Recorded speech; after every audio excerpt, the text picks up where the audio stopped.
श्री कृष्ण का मुंडन संस्कार।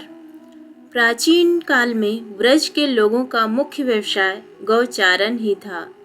इसलिए मुख्य व्यवसाय से संबंधित कुछ वर्जनाएं भी थी। अब इसे वर्जनाएं कहें या सामाजिक नियम। बालक का जब तक मुंडन नहीं हो जाता तब तक उसे जंगल में गाय चराने नहीं जाने दिया जाता था।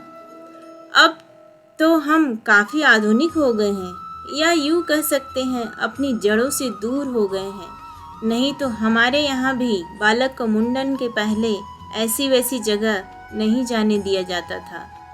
खैर, बालक कृष्ण रोज अपने परिवार के व आसपास पड़ोस के सभी पुरुषों को, थोड़े बड़े बालकों को गाय चराने जाते देखते तो उनका भी मन करता, पर मैया यशोदा उन्हें मना कर देती कि अभी तू छोटा है, थोड़ा बड़ा हो जा फिर जाने दूंगी। एक दिन बलराम जी को गाय चराने जाते देखकर लाला अड़ गए। दाऊ जाते हैं तो मैं भी गाय चराने जाऊंगा। ये क्या बात हुई, वो बड़े हैं और मैं छोटा। मैया ने समझाया कि दाऊ का मुंडन हो चुका है, इसलिए वो जा सकते हैं। तुम्हारा मुंडन हो जाएगा तो तुम भी जा सकोगे। लाला को चिंता हुई, इतनी सुंदर लटें रखें या गाय चराने जाए। बहुत सोच विचार के बाद उन्होंने सोचा कि लटें तो फिर से उग जाएगी, पर गाय चराने का इतना आनंद अब मुझसे दूर नहीं रहना चाहिए। वे तुरंत नंद बाबा से बोले, कल ही मेरा मुंडन करा दो, मुझे गाय चराने जाना है। नंद बाबा हंस के बोले, ऐसे कैसे करा दे मुंडन, हमारे लाला के मुंडन में तो बहुत बड़ा आयोजन करेंगे, तब लाला के केश जाएंगे। लाला ने अधीरता से कहा, आपको जो आयोजन करना है करो, पर मुझे गाय चराने जाना है। आप जल्दी से जल्दी मेरा मुंडन करवाओ।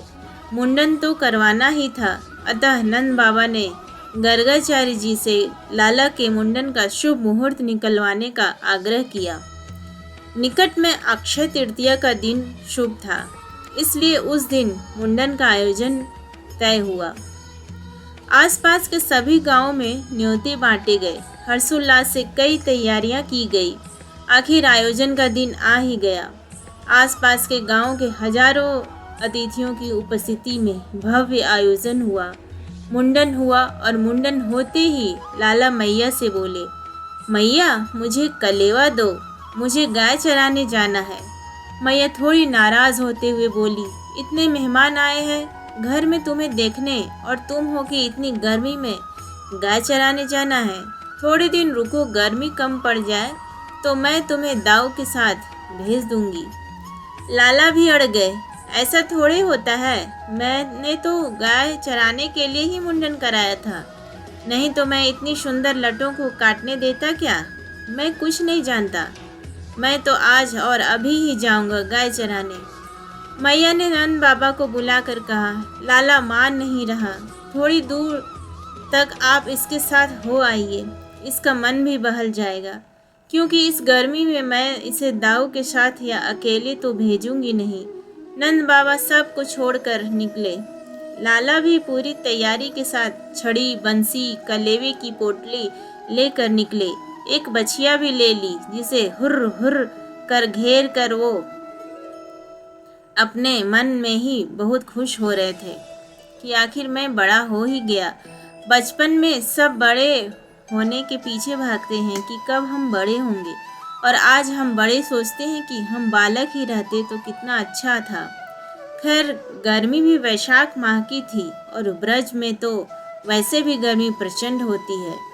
थोड़ी ही देर में बालक श्री कृष्ण गर्मी से बेहाल हो गए, पर अपनी जिद के आगे हार कैसे मानते। बाबा को कहते, कैसे कि थक गया हूँ, अब घर ले चलो। चलते रहे। मैया होती तो खुद समझ के लाला को घर ले आती, पर संग में बाबा थे, वे भी चलते रहे। थोड़ी ही दूर ललिता जी और कुछ अन्य सखियां मिली।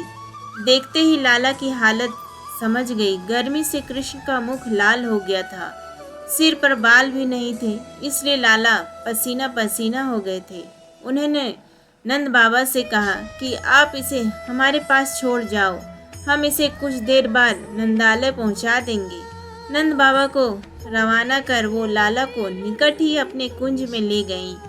उन्होंने बालक कृष्ण को कदम की शीतल छाया में बिठाया और अपनी अन्य सखी को घर से चंदन, खरबूजे के बीज, मिश्री का पका बूरा, इलायची, मिश्री आदि लाने को कहा। सभी सामग्री लाकर उन सखियों ने प्रेम भाव से कृष्ण के तन पर चंदन की गोटियां लगाई और सिर पर चंदन का लेप किया।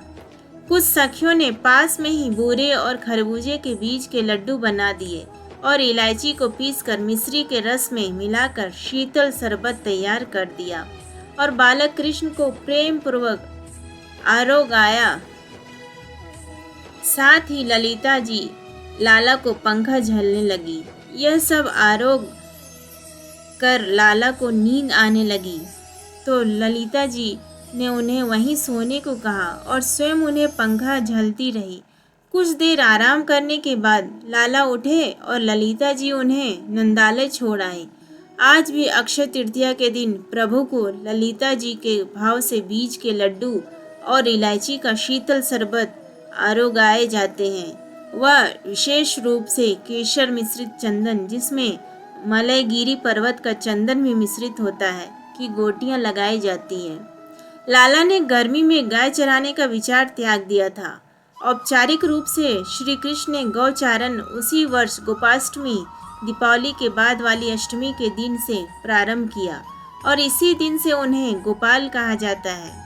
वर्ष में एक यही दिन ऐसा होता है जब बीज के लड्डू अकेले श्री जी को आरोगाए जाते हैं, अन्यथा अन्य दिनों में बीज के लड्डू के साथ चिरौंजी के लड्डू भी आरोगाए जाते हैं। दोस्तों, अगर आपको हमारा ये छोटी सी कहानी पसंद आई है तो वीडियो को लाइक, शेयर एंड सब्सक्राइब जरूर करें। धन्यवाद।